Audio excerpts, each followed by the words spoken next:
বন্ধুরা, পার্ট 2 শুরু করার আগে চলুন দেখে নিই পার্ট 1-এ কি হয়েছিল। আমাদের গল্পের হিরো তাকুমি, যে ছিল 40 বছরের এক বেকার লুজার, কিন্তু এক জাদুকরী দুর্ঘটনায় তার শরীর ছাই হয়ে যায় আর সে পৌঁছে যায় স্বর্গে। সেখানে সুন্দরী দেবী নোলান তাকে মাফ চেয়ে এক নতুন পৃথিবীতে পাঠায়, তাও আবার সুপার পাওয়ার আর 17 বছরের এক হ্যান্ডসাম বডি দিয়ে। নতুন দুনিয়ায় নেমেই তাকুমি তার জাদুর কারিশমা দেখানো শুরু করে। সে উদ্ধার করে পিচ্চি ললি মলিকে আর গ্রামবাসীর সাহায্যে নিজের ঘরবাড়ি বানিয়ে থিতু হয়। সেখানে সে ড্রাগসের সম্রাট ওয়াল্টার হোয়াইটের মতো জাদুকরী পোষণ বানানো শুরু করে আর ভুলবশত একটা মাকড়সাকে পোষ মানিয়ে ফেলে, যার নাম রাখে মেপল।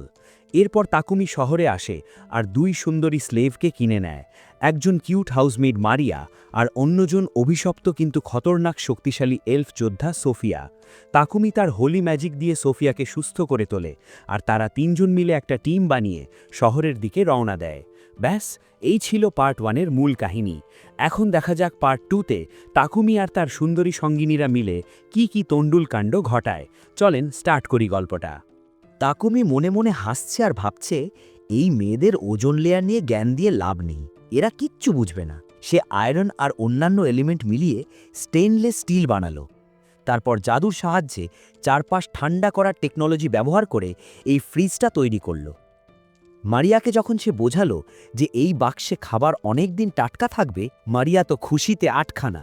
এখন সে সব সময় ফ্রেশ জিনিস দিয়ে রান্না করতে পারবে। সোফিয়া নীল রং পছন্দ করে, তাই নীল ফ্রিজটা বাসায় রেখে বাকি দুটো নিয়ে তাকুমি চলল পাইপিকের অফিসের দিকে। যাওয়ার আগে মেয়েদের বলে গেল, এরপর তোমাদের অস্ত্রগুলো আরও আপগ্রেড করতে হবে। সোফিয়া ভাবল, এখন তো দরকার নেই, কিন্তু তাকুমি দূরদর্শী, সামনে বড় অ্যাডভেঞ্চার আসছে, তাই প্রস্তুতিতে কোনো কমতি রাখা যাবে না। তাকুমি গিল্ডে গিয়ে মিথ্রিল আর অ্যাডামান্টাইটের মতো দামি মেটালের খোঁজ করল, কিন্তু রিসেপশনিস্ট জানালো, ভাই, এই শহরে ওসবের কারিগর নেই।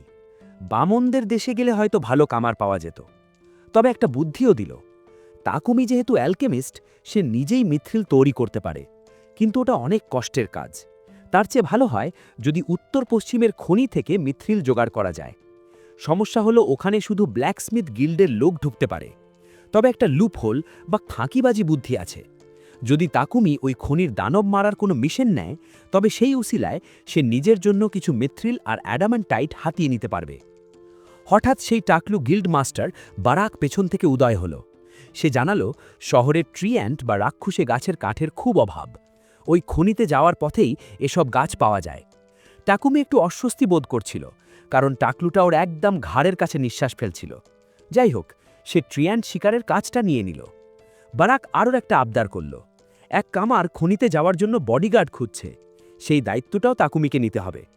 তাকুমি ভাবল, একসাথে এত কাজ, কিন্তু বারাক প্রমিস করল, এই মিশন সফল হলে সে তাকুমি আর ওর মেয়েদের প্রমোশন দিয়ে দেবে।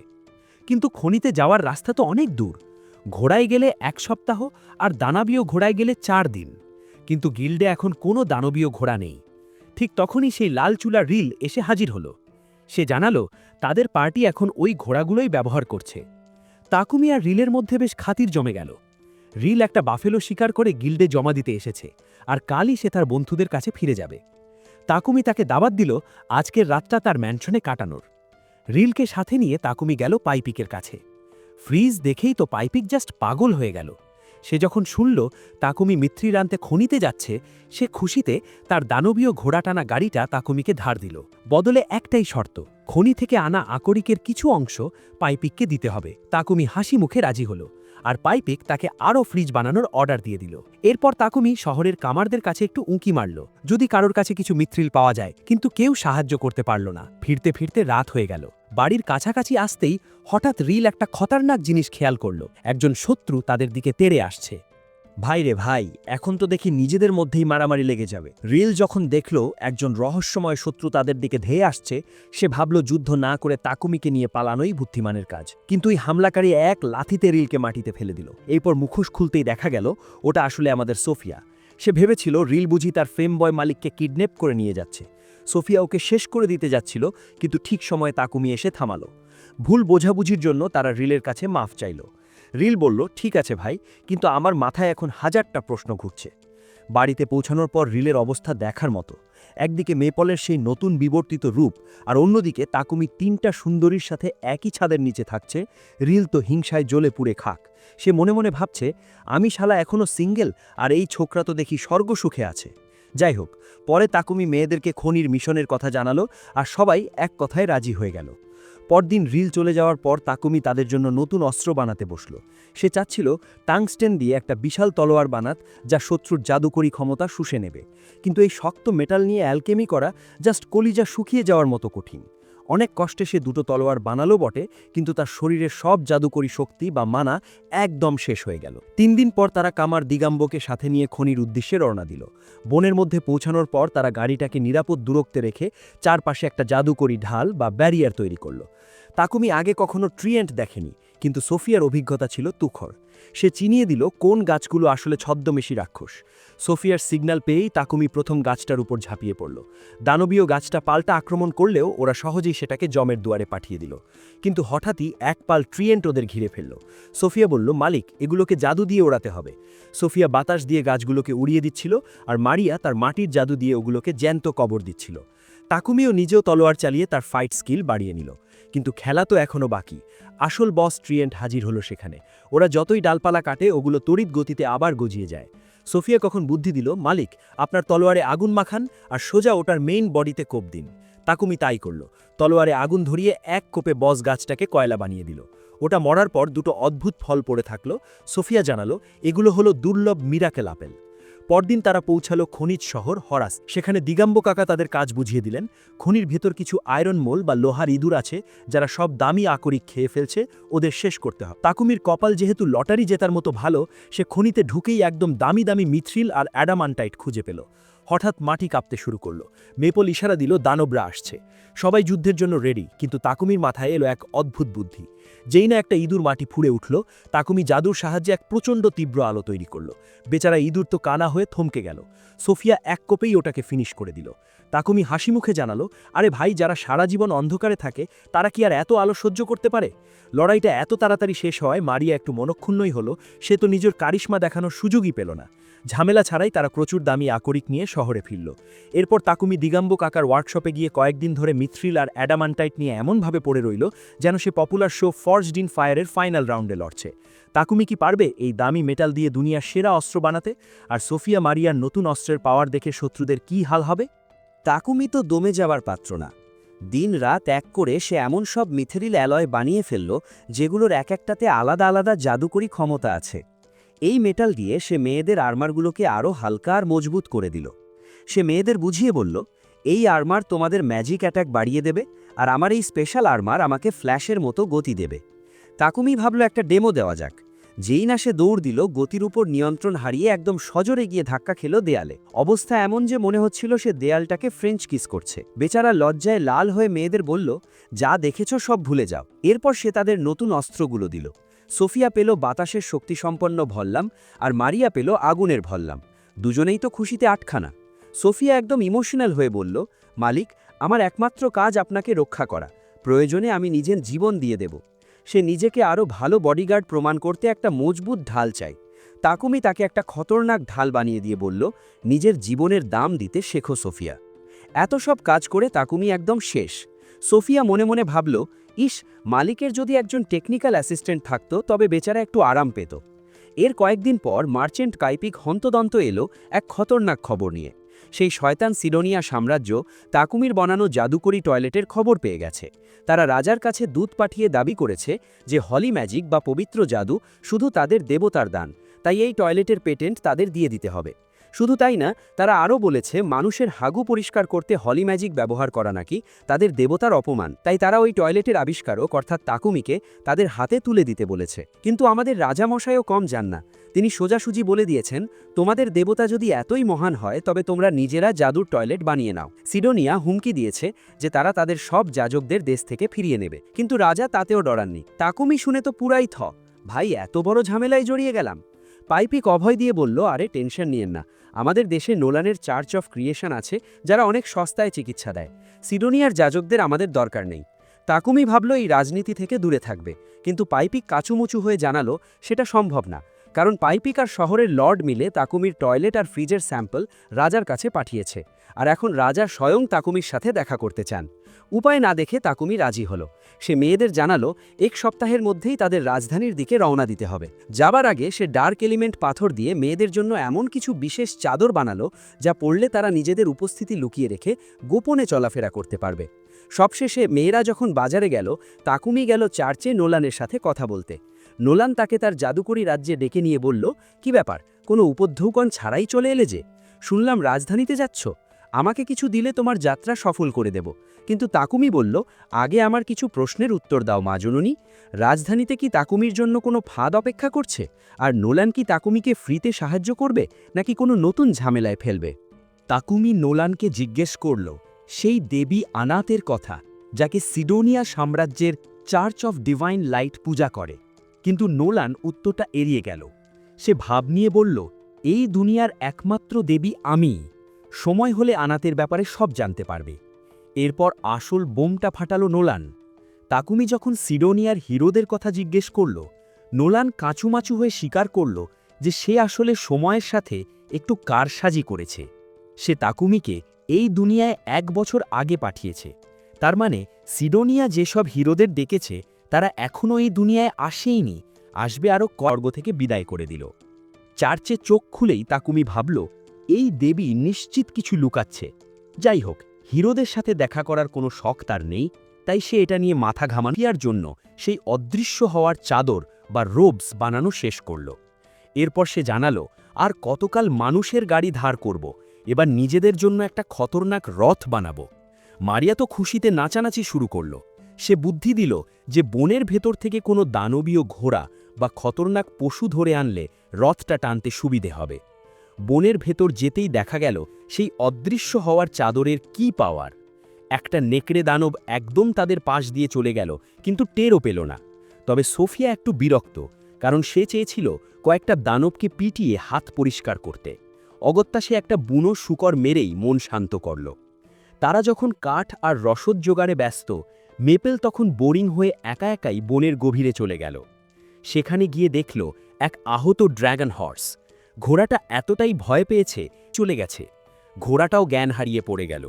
পিঁপড়েরা যখন জাল ছিঁড়ে একদম ভিতরে ঢুকে পড়েছে, মেপল চোখ বন্ধ করে ঘোড়াটাকে জড়িয়ে ধরল আর ভাবল আজই বুঝি তার শেষ দিন। কিন্তু হঠাৎ সে তার মাথায় সেই পরিচিত হাতের ছোঁয়া পেল। চোখ খুলতেই দেখল তার মালিক তাকুমি দাঁড়িয়ে আছে। মারিয়া আর সোফিয়া মিলে বাইরের সব পিঁপড়ে সাফ করে দিয়েছে। মেপল জাস্ট ডুকরে কেঁদে উঠে তাকুমিকে জড়িয়ে ধরল। মেপাল তো কান্নাকাটি করে একদম একাকার। সে অভিমান করে জিজ্ঞেস করল, আমি অত ডাকলাম, তাও তুমি আসলে না কেন? তাকুমি তাকে বুঝিয়ে বলল, আরে পাগলি, তোমার ওই মোটা রেশমি জালের ব্যারিয়ারের কারণে সিগন্যাল পাচ্ছিলাম না, কিন্তু যেই দেখলাম আমাদের কানেকশন দুর্বল হয়ে যাচ্ছে, আমি সব ফেলে দৌড়ে এসেছি। মেপাল তখন কাকু ধেয়ে আসছে। এখান থেকে পালানো ছাড়া গতি নেই। মেপাল কিছুতেই ঘোড়াটাকে ফেলে যেতে রাজি না। অগত্যা তাকুমি রিস্ক নিয়ে ওটাকে তার পকেট ডাইমেনশনে ঢুকিয়ে নিল। সোফিয়া সাবধান করল, মালিক, কন্ট্রাক্ট ছাড়া কোনো দানবকে পকেট ডাইমেনশনে রাখলে আপনার শরীরের ওপর মারাত্মক চাপ পড়বে। তাকুমি ভাব নিল, আরে আমি চিল আছি, জাস্ট কয়েকটা মানা পোষণ খেলেই ঠিক হয়ে যাব। কিন্তু কথা শেষ করার আগেই বেচারা জ্ঞান হারিয়ে ধপাস। মেয়েরা তাকে ধরাধরি করে বাড়ি নিয়ে এলো। আধবেলা পার হয়ে গেলেও তাকুমির জ্ঞান ফিরছে না। সোফিয়া বুঝল অজ্ঞান থাকলেও তাকুমি অবচেতন মনে ঘোড়াটাকে পকেট ডাইমেনশনে আটকে রেখেছে, আর এটাই তার শরীরকে শেষ করে দিচ্ছে। সোফিয়া তখন এক অদ্ভুত কাজ করল। সে তাকুমির হাতে একটা চুপি চুপি চুমু খেয়ে তার জাদুর স্রোত বা মানা ফ্লো অনুসরণ করে মেপলের সাথে যোগাযোগ করল। মেপল জানালো ঘোড়াটা এখনও খুব ভয় পেয়ে আছে, বাইরে আনলেই হয়তো তাণ্ডব শুরু করবে। সোফিয়া বুদ্ধি দিল, তুমি ডাইমেনশনের ভেতর একটা জালের ব্যারিয়ার তৈরি করো, যাতে ও বাইরে কিছু না দেখতে পায়, তারপর আমরা ওটাকে বাগানে বের করে আনব। পরদিন সকালে তাকুমি চোখ মেলে দেখল সোফিয়া তার হাত ধরে ঘুমিয়ে আছে। তাকুমিকে জাগতে দেখে সোফিয়া তো ইমোশনাল। ওদিকে দরজার আড়াল থেকে মারিয়া এসব দেখে মনে মনে তাদের শিপিং করা শুরু করে দিয়েছে, মানে মনে মনে দুজনের বিয়ে দিয়ে দিচ্ছে আর কি। তাকুমি বাগানে গিয়ে মেপলের সাহায্যে ড্র্যাগন হর্সটাকে পোষ মানিয়ে ফেলল। এরপর এক খতরনাক হিলিং স্পেল দিতেই এর ব্যারিয়ার পুড়ে ছাই হয়ে গেল। মেপলের আবদারে তাকুমি ঘোড়াটার নাম রাখল কামেলিয়া। মেপল তো নতুন বান্ধবী পেয়ে মহাখুশি। কদিন পর তাকুমি গেল কামার কাকার কাছে কামেলিয়ার জন্য নাল বানাতে। সোফিয়া খুব চিন্তিত, কারণ তাকুমি ইদানিং জাস্ট পাগলের মতো খাটছে। একদিকে ফ্রিজ বানানো, অন্যদিকে পোষণ রেডি করা। সোফিয়া তাকে রেস্ট নিতে বললেও আমাদের হিরো তো নাছোড় বান্দা। এরপর তাকুমি গেল অ্যাডভেঞ্চারার্স গিল্ডে। সেখানে গিয়ে দেখে এক ছেলে এক দানব নিয়ে চিল্লাইয়া পাড়া মাথায় করছে। তাকুমি রিসেপশনিস্টের কাছ থেকে আসল কাহিনীটি জানতে চাইল। রিসেপশনিস্ট একটা স্কেচ দেখিয়ে বলল, অনেকেই এই আজব দানবটাকে শহরের আশেপাশে দেখেছে বলছে, কিন্তু কারো কোনো ক্ষতি হয়নি বলে গিল্ড পাত্তা দিচ্ছে না। এরপর রিসেপশনিস্ট জিজ্ঞেস করল, তা আপনি আজ কি মনে করে? তাকুমি মুচকি হেসে বলল, আর একটা পেট রেজিস্টার করতে এসেছি। রিসেপশনিস্ট ভাব নিল, ভাই, মেপলের পর আপনি যে দানবই আনেন না কেন, আমি আর অবাক হব না। তাকুমি পকেট ডাইমেনশন খুলতেই কামেলিয়া আর মাথা বের করল, আর তার পিঠের ওপর মেপেল বসেছিল। এটা দেখা মাত্রই রিসেপশনিস্টের হার্টবিট বন্ধ হওয়ার দশা। সে মিলিয়ে দেখল যে একটু আগে ওই ছেলেটা যে দানবের কথা বলে চিল্লাইতেছিল, সেটা আসলে এই কামেলিয়া আর মেপেলের অদ্ভুত জুটি। সারা গিল্ডে তখন হুলুস্থুল কাণ্ড। তাকুমি কিছু বুঝে ওঠার আগেই গিল্ড মাস্টার বারাক গম্ভীর মুখে তাকে নিজের অফিসে তলব করল। অন্যদিকে সোফিয়া গেল সেই গথ স্লেভ ট্রেডার মামির কাছে। সে জিজ্ঞেস করল এমন কোনো স্লেভ আছে কিনা যে তাকুমিকে টেকনিক্যাল কাজে সাহায্য করতে পারবে। মামি জানালো আপাতত কেউ নেই, তবে সে তার বন্ধুদের সাথে যোগাযোগ করে দেখবে। মামি আরও বলল, সোফিয়া, তাকুমির সাথে থাকার পর থেকে তুই কিন্তু অনেক বদলে গেছিস। সোফিয়া কথাটা ঠিক বুঝল না, শুধু ধন্যবাদ দিয়ে বেরিয়ে এলো। পথে তার সাথে মারিয়ার দেখা হলো, যে বাজার করছিল। তারা দুজন মিলে তাকুমিকে আনতে কামার কাকার দোকানে গেল, কিন্তু সেখানে গিয়ে তো তাদের চোখ কপালে। দেখে আমাদের হিরো তাকুমি কাঠের স্তূপের ওপর শুয়ে আছে, আর ঘুমের ঘোরে একটা কাঠের গুড়িকে জড়িয়ে ধরে অদ্ভুত সব কাণ্ড করছে। কামার কাকা জানাল, বেচারা খাটতে খাটতে শেষ, মাঝপথে জ্ঞান হারিয়েছে। এভাবে টক্সিক লেভেলে খাটলে ও তো যে কোনো দিন চিরনিদ্রায় চলে যাবে। পরের দিন তাকুমি তার স্বপ্নের বিলাসবহুল রথ বা ক্যারেজ বানানো শেষ করল। মারিয়া আর সোফিয়া তো ভেতরে ঢুকে পুরাই বেহুশ, কারণ গাড়িটা বাইরে থেকে দেখতে স্বাভাবিক হলেও ভেতরটা বিশাল বড়। তাকুমি মুচকি হেসে বলল, ছোটবেলায় ডক্টর হু অনেক দেখতাম তো, তাই স্পেশাল জাদুর সাহায্যে ভেতরের জায়গা বড় করে দিয়েছি। গাড়িটা আসলে একটা আস্ত বাড়ি, সাথে আছে অ্যান্টি শেকিং টেকনোলজি। যতই জোরে চলুক, ভেতরে এক ফোঁটা কম্পনও টের পাওয়া যাবে না। সোফিয়া তো বলেই দিল, এটা সম্ভবত এই মহাদেশের সবচেয়ে দামি গাড়ি। অবশেষে তারা রাজধানীর দিকে রওনা দিল। কামেলিয়া বাতাসের বেগে গাড়ি টানছে। ড্রাইভ করার সময় মারিয়া আর মেপাল হেব্বি মজা পাচ্ছে, আর ভেতরে তাকুমি আর সোফিয়া আয়েশ করে বসে আছে। পথে কামেলিয়ার লেভেলও চট করে বেড়ে গেল। মাঝপথে তাদের সাথে দেখা হলো মার্চেন্ট পাইপিক আর লর্ড গডউইনের। পাইপিক যেই না গাড়ির ভেতরে পা রাখল, সে তো খুশিতে আত্মহারা হয়ে গেল। গাড়ির লাক্সারি দেখে সে জাস্ট কন্ট্রোল হারিয়ে ফেলল। সে তাকুমিকে ডিটেলসের জন্য চেপে ধরল আর বলল এর পেছনের রহস্য শিখিয়ে দিলে সে মোটা টাকা দেবে। কিন্তু লর্ড গডউইন তাকে একটা ক্যারাটে চপ দিয়ে থামিয়ে দিল। আরে ভাই, একটু ভদ্র হ। গডউইনও গাড়ির প্রশংসা করে বলল, তাকুমি, এরকম একটা গাড়ি যদি আমার থাকতো, তবে আমার সম্মান আকাশে গিয়ে ঠেকত। তাকুমি বুঝতে পারল গডউইনও এটা কিনতে চায়। গডউইন অফার দিল 100 প্ল্যাটিনাম কয়েন। এই টাকা মনে মনে জাপানিজ ইয়েনে কনভার্ট করতেই তাকুমির প্যান্ট ঢিলা হয়ে যাবে, কারণ এই টাকায় সে জাপানে বসে বিলিয়নিয়ার হয়ে যেতে পারবে। কদিন পর তারা রাজকীয় রাজধানীর পৌঁছল। সেখানে গিয়ে পাইপিক তাকুমিকে এক দারুণ আইডিয়া দিল। সে বলল, তাকুমি, তোমার ট্যালেন্ট প্রমাণ করার জন্য রাজার কাছে এরকম একটা রাজকীয় গাড়ি উপহার হিসেবে পেশ করো। আমি আর গডউইন বিশ্বাস করি, রাজা এটা দেখলে তোমাকে সোনার খাঁচায় ভরে সম্মানে ভাসিয়ে দেবেন। রাজার সাথে দেখা করতে এখনও 5 দিন বাকি। পাইপিক ভাবল এই অল্প সময়ে নতুন একটা রাজকীয় গাড়ি বানানো অসম্ভব। সে তাকুমিকে পরামর্শ দিল কাজটা বাড়ি ফিরে আরামসে করতে। কিন্তু আমাদের তাকুমি মামা তো জিনিয়াস। সে শটান বলে দিল, আরে ভাই, 5 দিন তো অনেক সময়, আমি এর মধ্যেই নামিয়ে দেব। পাইপিক তো মহা খুশি। সে সাথে সাথে তাকুমির জন্য মেটেরিয়াল আর কাজের জায়গার ব্যবস্থা করে দিল। পরদিন তাকুমি মেয়েদের জানালো যে সে বার্টন নামের এক বিখ্যাত স্লেভ ট্রেডারের ওয়ার্কশপে কাজ শুরু করবে। সোফিয়া নামটা চিনে ফেলল। গথ মামি তাকে বার্টনের কথা বলেছিল। লোকটা বেশ নির্ভরযোগ্য। কাজ শুরুর আগে সোফিয়া আবার তাকুমিকে মনে করিয়ে দিল, মালিক, আপনি একা সব করতে গিয়ে শরীর শেষ করে ফেলছেন। আপনার একজন সহকারী বা অ্যাসিস্ট্যান্ট দরকার, যে আপনার অ্যালকেমির কাজে সাহায্য করবে। সোফিয়া জোর দিয়ে বলল, বার্টনের কাছ থেকে একজন কাজের স্লেভ কেনা হয়। অগত্যে তাকুমি রাজি হল। পরদিন যখন তাকুমি বার্টনের সাথে মিটিং করছিল, সোফিয়া আর মারিয়া বাইরে অপেক্ষা করছিল। হঠাৎ খেয়াল হলো, মেপেল কই? পাগলিটা তো হাওয়া। সোফিয়া দৌড়ে গিয়ে দেখে, মেপেলকে দেখে এক শিয়াল কন্যা বা ফক্স গার্ল ভয়ে প্যান্টে হিসু করার দশা। সোফিয়া মেপেলকে বকা দিয়ে ওই মেয়েটাকে টেনে তুলল। সোফিয়াকে দেখে মেয়েটার তো আবার হার্টবিট বেড়ে গেল। একটু গে ভাইব দিচ্ছিল আর কি। যাই হোক, মেপেলকে নিয়ে সোফিয়া যখন ফিরছিল, পথে তাকুমির সাথে দেখা হলো। তাকুমি জানালো সে একজন স্লেভ ক্যান্ডিডেটকে দেখতে যাচ্ছে। আর টুইস্ট দেখেন, বার্টন যাকে নিয়ে এলো সে আর কেউ নয়, সেই শিয়াল কন্যা রিভা। রিভা তো ভয়ে কাঁপছে। সে ভাবছে এবারও তাকে রিজেক্ট করা হবে, কারণ এর আগে সবাই তাকে বাতিল করে দিয়েছিল। সে ভাবছিল চাকরি না পেলে বাড়িতে অসুস্থ মায়ের জন্য টাকা পাঠাবে কিভাবে। তাকুমি যখন তার অ্যালকেমির প্রতি আগ্রহ নিয়ে জিজ্ঞেস করল, রিভা চুপ হয়ে গেল, কারণ সবাই তাকে বলেছিল অ্যালকেমি শেখার সময়ের অপচয়। কিন্তু সোফিয়া সাহায্য করতে এগিয়ে এলো। সে জানালো রিভা নিজে নিজেই অ্যালকেমি আর ম্যাজিক নিয়ে পড়াশুনো করছে। ব্যাস, দুই অ্যালকেমি পাগল যখন একসাথে হলো, তারা এমন সব জটিল বিষয় নিয়ে কথা বলতে লাগল যা বাকিদের মাথার উপর দিয়ে গেল। তাকুমি রিভাকে পরীক্ষা করার জন্য একটা অ্যালকেমি সার্কেল সমাধান করতে দিল। রিভা ওটা অ্যানালাইসিস করে বুঝল এটা মিষ্টি বানানোর কোনো রেসিপি, কিন্তু একটা বিশেষ উপাদানের অর্থ সে কিছুতেই বের করতে পারল না। সে পাগলের মতো বইয়ের পাতা উল্টাতে লাগল, কিন্তু কোনো উত্তর নেই। ভয় আর হতাশায় রিভা কেঁদে ফেলল। সে ডুকরে কাঁদতে কাঁদতে বলল, এই সার্কেলে এমন একটা উপাদানের কথা বলা হয়েছে যা আমার এলাকায় কেউ চিনে না। আমি বোধহয় আবার ফেল করলাম। রিভা যখন ভাবছে তাকে ঘাড় ধাক্কা দিয়ে বের করে দেওয়া হবে, তখনই তাকুমি তার দিকে হাত বাড়িয়ে দিল। রিভা, আমার টিমে যোগ দাও। রিভা তো শকড। সে তো প্রশ্নটার উত্তরই দিতে পারেনি, তবুও চাকরি। তাকুমি রিভাকে আশ্বস্ত করল যে সে যে লেভেলের অ্যালকেমি বোঝে তাতেই সে পাস। সাথে সাথেই স্লেভ ট্রেডার কন্ট্রাক্ট ম্যাজিক ব্যবহার করে রিভার মালিকানা তাকুমির হাতে তুলে দিল। তাকুমি রিভাকে জানালো তাকে প্রতিদিন বেতন দেওয়া হবে এবং তার কাজের উন্নতির সাথে সাথে বেতনও বাড়বে। এরপর রিভা অনুরোধ করল তার সব বেতন যেন তার গ্রামে পাঠিয়ে দেওয়া হয়। তাকুমি একটু অবাক হয়ে জানতে চাইল, কেন?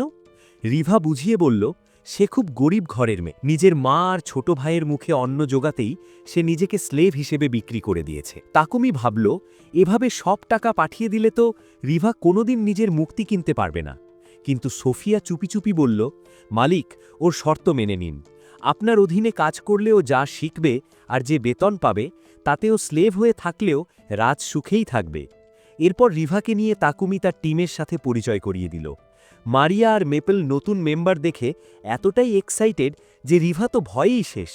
তাকুমি তাদের শান্ত করে বলল, আরে মেয়েটাকে ভয় পাস না। মারিয়ারা হাসি মুখে জানালো তারা শুধু একটু ওয়ার্ম ওয়েলকাম দিতে চেয়েছিল। সবার আন্তরিকতা দেখে রিভারও ভালো লেগে গেল। তাকুমি রিভাকে নিয়ে হোটেলের পেছনের উঠোনে গেল এবং অ্যালকেমি ব্যবহার করে চোখের পলকে একটি অ্যাডাম্যান্টাইট ক্যারেজ ফ্রেম বানিয়ে ফেলল। রিভা তো হাঁ করে তাকিয়ে আছে। মাস্টারের হাতের জাদু দেখে তার চোখ চিকচিক করছে। রিভা একটু ভয় পাচ্ছিল যে সে এত বড় কাজ শিখতে পারবে কিনা, কিন্তু তাকুমি তাকে মোটিভেট করল। আরে, এই হ্রদ বানানোর ফর্মুলা আর ওই ক্যান্ডি বানানোর ফর্মুলা কিন্তু অনেকটা একই। তোমার অ্যালকেমির প্রতি এই প্যাশনটাই তোমাকে সেরা বানাবে। কয়েকদিন পর রিভার সাহায্যে তাকুমি জাঁকজমকপূর্ণ রথটি বানিয়ে ফেলল। একদিন সে রথটির শেষ মুহূর্তের ফিনিশিং দেখছিল। এমন সময় এক বুড়ো লোক এসে জিজ্ঞেস করল, বাবা, রথটা কি তোমার? তাকুমি একটু ভাব নিয়ে বলল, হ্যাঁ, এটা আমিই বানিয়েছি, রাজার জন্য। বুড়ো লোকটা খুব ইমপ্রেসড হয়ে বলল, শুনেছিলাম তুমি জিনিয়াস, এখন তো দেখছি তুমি তার চেয়েও বড় কিছু। তাকুমি একটু অবাক হয়ে জিজ্ঞেস করল, আপনি কে ভাই? আর আমি যে জিনিয়াস সেটা আপনি জানলেন কিভাবে? ঠিক ওই মুহূর্তে মার্চেন্ট পাইপিক আর লর্ড গডউইন দৌড়ে সেখানে হাজির হলো। তারা এসেই লোকটার সামনে হাঁটু গেড়ে বসে পড়ল, কারণ এই বুড়ো আর কেউ নয়, স্বয়ং রাজা লোবোস। তাকুমির তো হাত পা কাঁপাকাঁপি শুরু। সে এতক্ষণ রাজার সাথে তুড়ি মেরে কথা বলছিল। রাজা হাসি মুখে বললেন, আরে বাবা, চিল করো, ফর্ম্যালিটির দরকার নেই। রাজদরবারের ওই বোরিং মিটিং আমার একদম ভালো লাগে না, তাই সোজাসুজি তোমার সাথে দেখা করতে চলে এলাম। রাজা তাকুমিকে ধন্যবাদ দিলেন তার জাদুকরি টয়লেটের জন্য, যা পুরো রাজধানীর স্বাস্থ্য ব্যবস্থা পাল্টে দিয়েছে। রাজা বললেন, আমি তোমাকে বড় সংবর্ধনা দিতে চেয়েছিলাম, কিন্তু তাহলে পাশের শত্রু দেশগুলো তোমার উপর নজর দেবে। তাকুমি বুঝতে পারল রাজা তাকে সিডোনিয়া সাম্রাজ্যের হাত থেকে বাঁচানোর জন্যই এটা গোপন রাখছেন।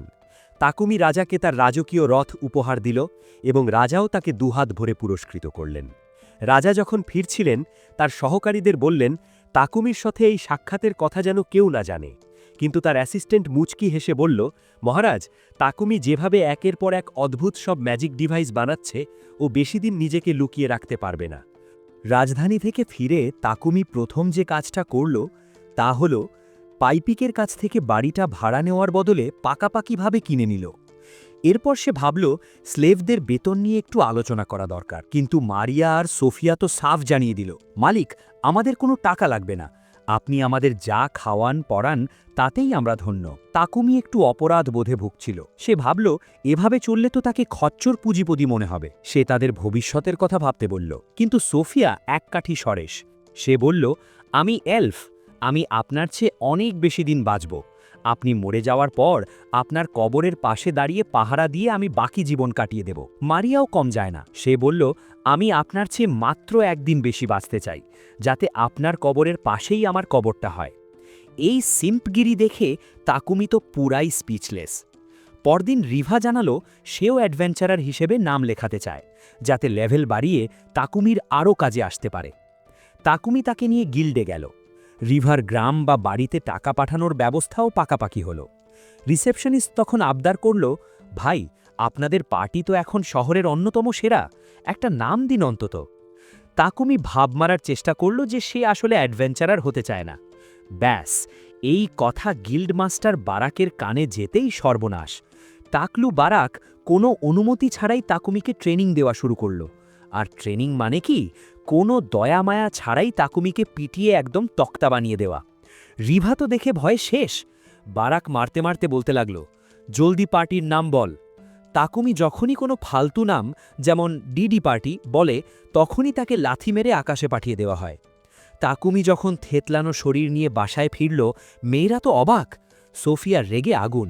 সে ওই টাকলু গিল্ড মাস্টারকে উচিত শিক্ষা দিতে চাইছিল, কিন্তু তাকুমি তাকে থামালো, কারণ এই পিটুনি খেয়ে তার ডিফেন্স স্কিল অনেক বেড়ে গেছে।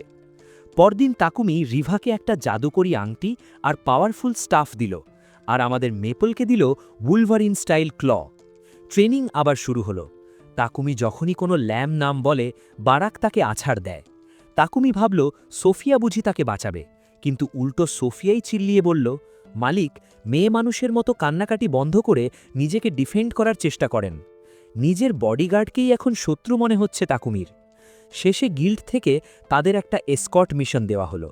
পাইপিক কোম্পানির এক বড় কর্তাকে পাহারা দিয়ে অনেক দূরের এক শহরে নিয়ে যেতে হবে, যা মূলত দুগ্ধজাত পণ্য বা ডেইরি প্রোডাক্টসের জন্য বিখ্যাত। তাকুমি তো অবাক, এই দুনিয়ায় দুধ দইও পাওয়া যায়। গাড়িতে যেতে যেতে হঠাৎ সিগন্যাল দিল সামনে মহাবিপদ। সেখানে এক জঘন্য এলাকা দখলের লড়াই চলছে। ইউনিকর্ন আর গবলিনদের মধ্যে এলাকা দখলের লড়াই দেখে আমাদের মেপেল বেশ বিরক্তই হলো। সে আর সময় নষ্ট না করে ক্যামেলিয়াকে নির্দেশ দিল সবাইকে পিকাচু স্টাইলে শক দিতে। ব্যাস, এক ঝটকায় সবাই ভস্য। কদিন পর তারা গন্তব্যে পৌঁছল। সওদাগর যখন তার ব্যবসায়িক কাজে ব্যস্ত, তাকুমি তার দলবল নিয়ে চলল সেখানকার বিখ্যাত দুগ্ধজাত খাবার পরখ করতে। সে একটা রেস্তোরাঁয় গিয়ে ক্রিম স্টিউ অর্ডার করল। যদিও ওটা পৃথিবীর স্টুয়ের মতো অতটা সুস্বাদু ছিল না, তাও তাকুমি বেশ নস্টালজিক হয়ে পড়ল। রাতে যখন তারা গ্রিলড চিজ স্যান্ডউইচ খেল, তাকুমির নস্টালজিয়া যেন আরও বেড়ে গেল। এখন তার ভীষণভাবে ভাত খেতে ইচ্ছে করছে। সোফিয়া জানালো যে তারা ভাতের মতো একটা শস্যের কথা জানে, কিন্তু তাদের দেশে সেটা চাষ হয় না। মারিয়া যখন বলল যে রাজধানীতে চাল বিক্রি হচ্ছিল, তাকুমির তখন মাথায় হাত। গোল্ডেন সুযোগ সে হাতছাড়া করে ফেলেছে। সোফিয়া অবাক হয়ে জিজ্ঞেস করল, মালিক, আপনি ভাতের জন্য এত পাগল কেন? তাকুমি তো আর বলতে পারবে না যে সে এশিয়ান, তাই সে আমতা আমতা করে বলল যে সে চালের খুব সুনাম শুনেছে, তাই একবার চেখে দেখতে চায়। এরপর তাকুমি সোফিয়াকে তার নিজের এলাকা বা ওখানকার খাবারের কথা মনে পড়ে কি, কিন্তু এই মেয়ে তো পুরাই সেম্প। সে সোজা তাকুমির পায়ে পড়ে গেল। সে বলল, মালিক, অভিশপ্ত হয়ে খাঁচায় বন্দী থাকার চেয়ে আপনার সাথেই মুক্ত জীবনই আমার কাছে স্বর্গ। আপনি আমাকে ডানা দিয়েছেন। ডানা কথাটা শুনতেই তাকুমির মাথায় একটা দারুণ আইডিয়া এলো। সে ভাবল, দেবী নোলানি তো তাকে এই দুনিয়ায় নতুন জীবন আর ডানা দিয়েছেন। সে মেয়েদের প্রস্তাব দিল, আমাদের পার্টির নাম উইংস অফ নোলান রাখলে কেমন হয়? সবাই এক মাক্কে রাজি। নামটা বেশ স্টাইলিশ হয়েছে। দুদিন পর মিশন শেষ করে তারা গভীর রাতে বাড়ি ফিরল। কিন্তু ঘরে পা রাখতেই তাকুমির শরীর দুর্বল হয়ে এলো। সে বুঝতে পারল ঘরে বিষাক্ত গ্যাস ছড়িয়ে দেওয়া হয়েছে। কিন্তু ততক্ষণে দেরি হয়ে গেছে। লুকিয়ে থাকা আতাতায়ীরা মেয়েদের জিম্মি করে ফেলেছে। বিষের প্রভাবে সবাই দুর্বল, কেউ পাল্টা আক্রমণ করতে পারছে না। এক আতাতাই যখন তাকুমিকে খতম করতে এগিয়ে এলো, ঠিক তখনই মেপেল পকেট ডাইমেনশন থেকে বেরিয়ে এসে তাকে নিরস্ত্র করে দিল। সুযোগ বুঝে তাকুমি ওই ব্যাটাটাকে নকআউট করে দিল। অন্য আতাতাই জিম্মিদের ছেড়ে তাকুমিকে আক্রমণ করতে এলে সেও ধরাশায়ী হলো। তাকুমি দ্রুত মেয়েদের বিষমুক্ত করল। মেপেল জানালো যে বাড়ির চারপাশে আরও আতাতাই ছিল, কিন্তু সে ক্যামেলিয়াকে আস্তাবলে রাখার সময় ওসব দেখে আগেভাগেই তাদের রেশমি সুতোর কোকুন বানিয়ে আটকে রেখেছে। গিল্ডমাস্টার আর নাইটরা এসে ওই খুনিদের গ্রেপ্তার করলেন। গিল্ডমাস্টার তাকুমিকে সাবধান করে বললেন, তাকুমি, এক্ষুনি লর্ড গডউইনকে সব জানাও। এগুলো নিশ্চিত সিডোনিয়া সাম্রাজ্যের কাজ। পরদিন গডউইন জানালো, এই আতাতাইরা আসলে ডিভাইন লাইট স্কোয়াড্রনের লোক। এরা সিডোনিয়া সাম্রাজ্যের এমন একদল উগ্রপন্থী যারা চার্চের শিক্ষার বিরুদ্ধে যাওয়া যে কাউকে খতম করে। অনেক সময় এরা কারো হুকুম ছাড়াই নিজেদের ইচ্ছেমতো মানুষ মারে। তাকুমি তো শুনেই আতঙ্কে জমে গেল যে এই উগ্রপন্থীরা কি আবারও তাকুমির ওপর হামলা করবে, নাকি তাকুমি তাদের ডেরায় গিয়েই পাল্টা জবাব দেবে।